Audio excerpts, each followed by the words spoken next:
get you our brand new little sweetheart of swing.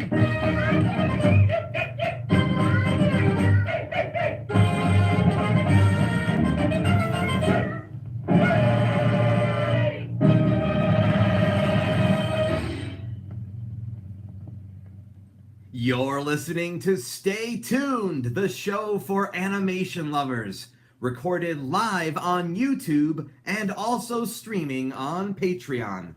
Coming to you from Austin, Texas, I'm your host, Phil Machi. My original comics can be discovered at retailsunshine.com, and you can interact with me on Instagram, Twitter, and Facebook under the handles of both Retail Sunshine and Phil Machi. Also, you can keep up to date with the latest animation news by visiting this show at facebook.com/Stay Tuned Show. Thank you so much for joining me this evening. On tonight's episode, October starts off with a shriek and a chilling retrospective review of Tim Burton's Corpse Bride.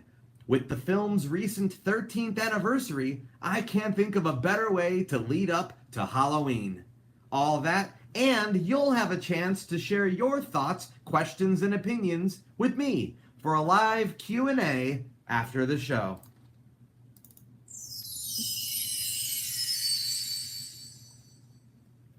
Marriage. Marriage is supposed to be the beautiful union of two souls and a celebration of life and love. But sometimes things don't go according to plan. Fear gets in the way, mistakes are made, and if you're not careful, you could find yourself married to a dead girl who lived a tragic tale of romance, passion, and a murder most foul. But first, this.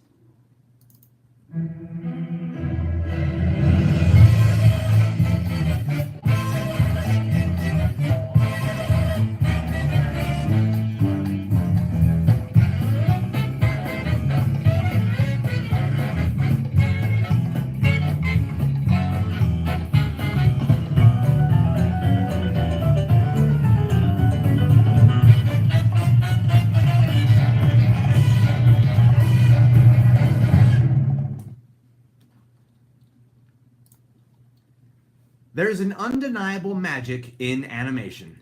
How else can we explain the impossible locomotion that our eyes perceive when viewing a series of drawings, or inanimate objects, spring to life? This mystifying effect has always seemed strongest to me through the use of stop motion.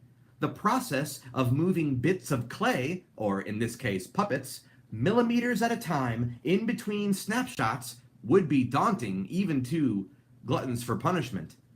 Despite how miraculous a production 2005's Corpse Bride is, it's important to note that films like these don't come along too often.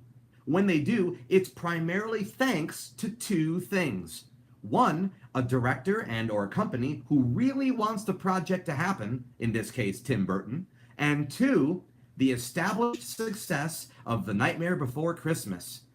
But we're not here to talk about a singing skeleton who wants to steal a holiday for his own. We're here to talk about a singing corpse surrounded by singing skeletons who wants to make a groom her own. Corpse Bride is a story of an arranged marriage gone awry in a 19th century European village.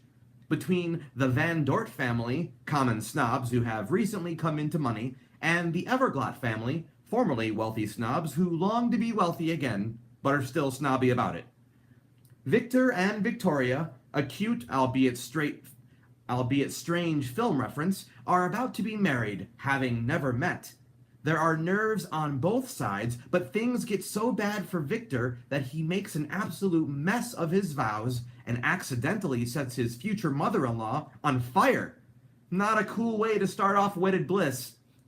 Victor, played by Johnny Depp, runs off to gain his composure and find his courage, but while reciting his vows to an audience of trees, mistakenly places the ring on the remains of a corpse.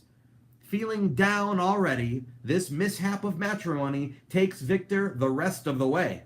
6 feet, as it were. Our grimacing groom finds himself amidst the dead with a newly blushing bride named Emily, played by Helena Bonham Carter. Or at least she would be blushing if she weren't, you know. Anyway, unable to get our love-struck living impaired to see reason, Victor tricks Emily into taking a trip back upstairs to meet the in-laws. While visiting the mortal realm, Victor attempts to contact Victoria to explain how he wishes to marry her, but that something terrible has happened. And before you can say hopscotch, Emily shows up and whisks her hapless hubby back to beyond the grave. As Victoria convinces everyone she's lost her mind, telling stories of Victor marrying a dead girl, we discover Emily's killer, Barkis Bittern. He has plans to take Victor's place in his absence, marry Victoria, and steal her dowry by killing her too. Apparently, this is a thing he does. You could say he's made a living out of death, but you shouldn't say that. I mentioned earlier that Corpse Bride was a film comprised of puppets. Let's talk about that for a moment. These puppets were created by a company called McKinnon and Saunders, a British studio known for their high-quality work in animation.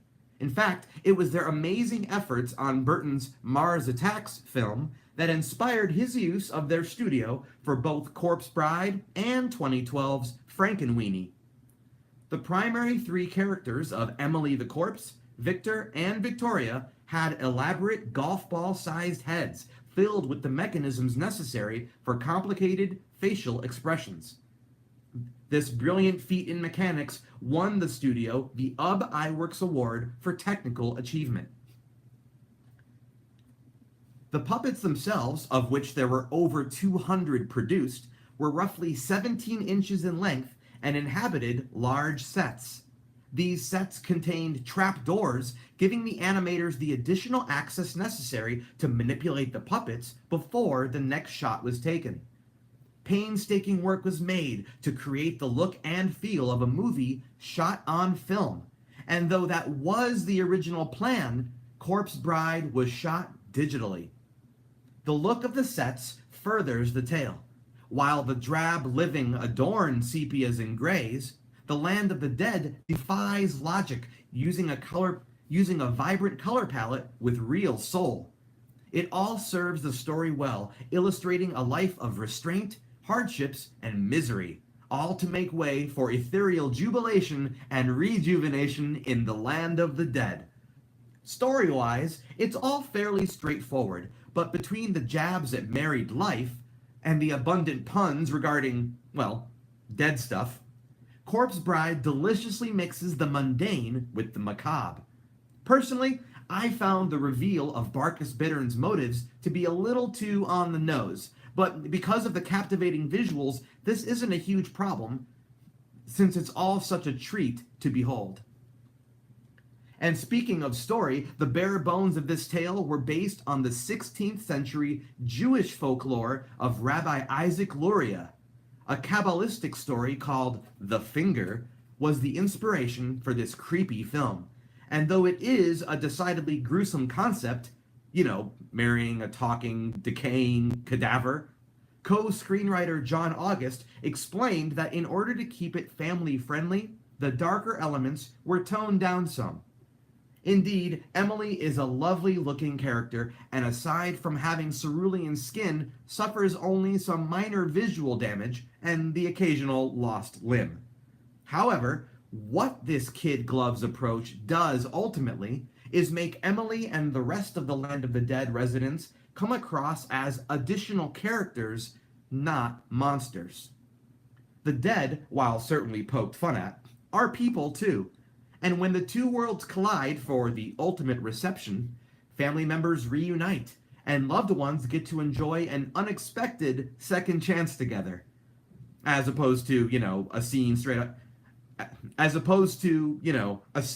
out of a George Romero film. In Corpse Bride, Emily is romanticized more as a tragic figure, almost cursed, who desperately wishes to be with someone she loves. This is not too different from the folklore where the bride is determined to demand her rights to a husband based on a technicality. Because, I mean, come on, he wasn't actually trying to marry her. Unlike the film version, where Victor nervously practices vows, the folklore describes a couple of knucklehead friends acting silly when they notice an odd stick in the ground that looked like a finger. And to be fair, the young man in the story does perform the entire wedding ceremony on the way to visit his intended. Back to the film, Victoria, played by Emily Watson, confides in Pascal Wells, voiced by the late Christopher Lee, whose only response is to return the shaken girl to her parents, stating that her mind had become undone. But in the Jewish story, the bridegroom consults a rabbi who then takes counsel with other rabbis to decide whether or not the living can marry the dead. The folklore is quite amusing because the rabbi has direct communication with the corpse bride and actually takes her claims seriously and with careful consideration. The ghastly girl waits impatiently, tapping her foot and declaring that she would like to proceed in celebrating her wedding night with her husband. The rabbis determined that this situation was indeed a proper wedding ceremony, to the dismay of the living bride-to-be. But it was finally concluded that the dead have no domain over the living, and so the corpse cried out in anguish. She would never be able to live out her dreams, and with that, she abruptly collapsed onto the floor in a sad and bony, disheveled heap. The living bride-to-be lovingly gave the poor thing an honorable burial, and promised to live out both their dreams from now on, and to always pass on her story so that she would never be forgotten. It's a touching ending to a tale that supposedly has its roots in anti-Semitism, back to a time when Jewish brides were ripped out of their carriages and murdered to prevent future generations from, well, generating. So yeah, they toned down the concept for this movie a smidge. But while it doesn't have the Jewish undertones and nearly as grim a tale, Tim Burton still gives us a dark comedy with artistic flair and real heart, regardless of whether it beats or not. It was released 12 years after The Nightmare Before Christmas, a film created by Burton but directed by Henry Selick, and while both films feature composer Danny Elfman as a singing skeleton, Nightmare left some pretty big stockings to fill. In comparison, Corpse Bride tends to get overshadowed by the cult classic status of Nightmare, which largely has to do with scale. Nightmare is such a grand tale, spanning numerous landscapes across various worlds, and every song is truly memorable. Corpse Bride approaches these heights since it too features crossing dimensions, so to speak, while retaining a more intimate feeling, which isn't necessarily a bad thing. In the end, it comes off as a more modest telling, but it does so authentically. The music in Corpse Bride is fairly economical, in that there are only 4 musical-style songs in the film, and 3 of those directly serve to move the story along. These songs don't quite make the same impact as Nightmare, but the haunting melody of Victor's theme beautifully permeates the entire film. The jazzy song, Remains of the Day, is the grandest crescendo of the film, but since it happens so early on, the rest of this masterpiece struggles to keep that energy going afterwards. My other favorite musical moment happens at a coffin piano after tensions arise for Emily and Victor. Elfman cleverly weaves the narrative into instrumentals, as these newly deads play their respective themes as a sort of musical conflict resolution. It's quaint and charming, and only makes us love the characters more. So I mentioned Nightmare Before Christmas and its significance earlier. To touch on that again, I'd like to acknowledge that there are absolutely other significant achievements in stop-motion animation. Most notably in recent history would be Nick Park and the team at Aardman, and of course, the efforts of Will Vinton. But even though Nightmare was initially a sleeper hit with a $50 million haul on its first release, its effect on pop culture since then is undeniable. especially having been re-released to theaters several times since 1993. And despite the box office success that was Chicken Run, it's not like we're constantly faced with rooster and hen merchandise every Halloween, is it? Is it?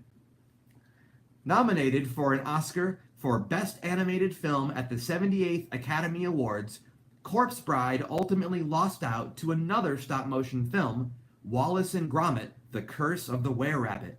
However, it was a tremendous critical and financial success, bringing in over $117 million worldwide. Perhaps what stands out most to me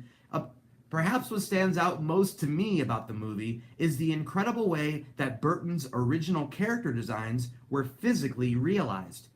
When you look at his concept art and then the moving puppets that were born from those drawings, it's nothing short of fantastic. It's like we get to hang out inside Burton's mind for 77 minutes. In this age of 3D models and digital code, it's easy to take these things for granted. But when you stop to realize the sheer amount of handmade labor that goes into every frame of this film, how could we be anything but impressed? I'm giving Corpse Bride 8.5 out of 10 bones.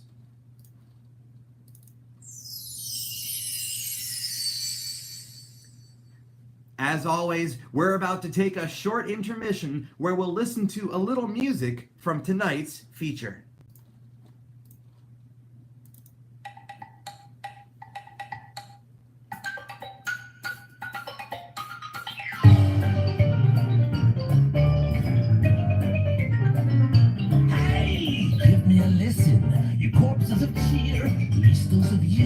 Still got an ear. I'll tell you a story, make a skeleton cry of our own true deliciously lovely corpse bride.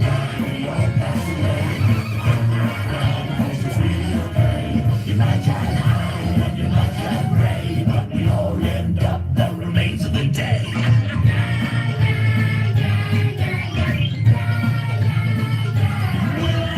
Well, was a beauty known for miles around, and still stranger came to town. He's plenty good looking, with a down on his cash. And I boarded her baby, she fell hard and fast. When her daddy said no, she just couldn't cope. So our lovers came up with a plan to elope.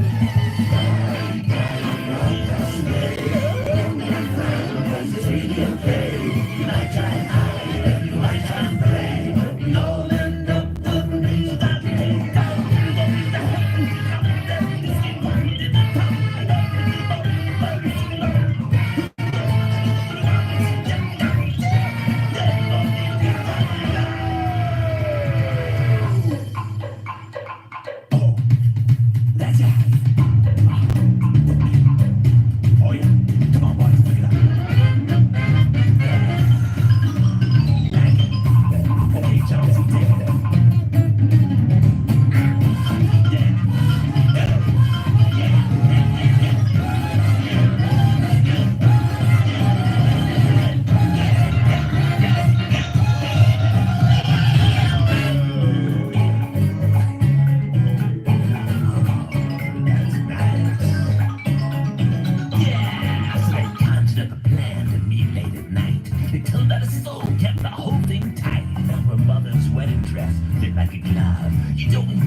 I gotta wait for that guy to finish talking before I finish the show.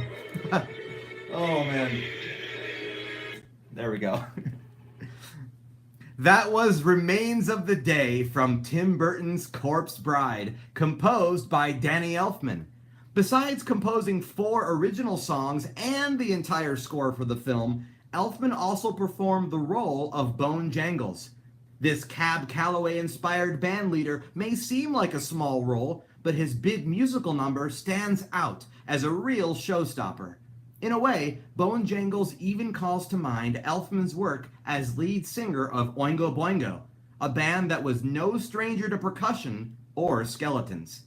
Some of my favorite songs on the soundtrack are the bonus tracks from Bone Jangles and His Bone Boys, which includes spirited lounge music and an instrumental version of Remains of the Day. Some of this is used as source music in the film itself, but really, these entries just feel like Elfman taking a fun concept and running with it. Well, that about wraps it up for this episode. Thanks to all of you listening in live on YouTube. And say, if you enjoyed the show and would like to listen anytime, why don't you join me over on Patreon at patreon.com/Phil Machi and become a subscriber today. Not only are there cool rewards, but you can also stream this show anytime you like, which means never missing an episode.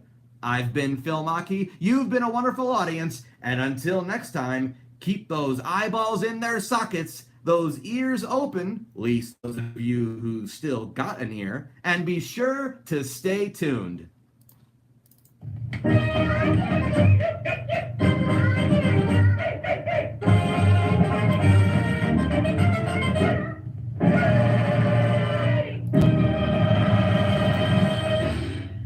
And that's a wrap on episode 22. Woohoo! Yeah! And welcome to the after party. You made it. Oh, your ears are still there. Okay, good. Okay, I was concerned that you lost your ears. I was worried for just a moment. That was Elfman. Yeah, that was Elfman. Do you see a ghost, Ryan? Ryan, you might see a ghost. There might be a ghost behind me. I'd have to turn him back on. I don't know how he turned on by himself during the song, but that was pretty sweet timing. Like, I mean, you know, anybody who's listening to the podcast won't know about that, but you'll know, and I'll know, and he'll know. And really, that's all that kind of matters. So, anyway.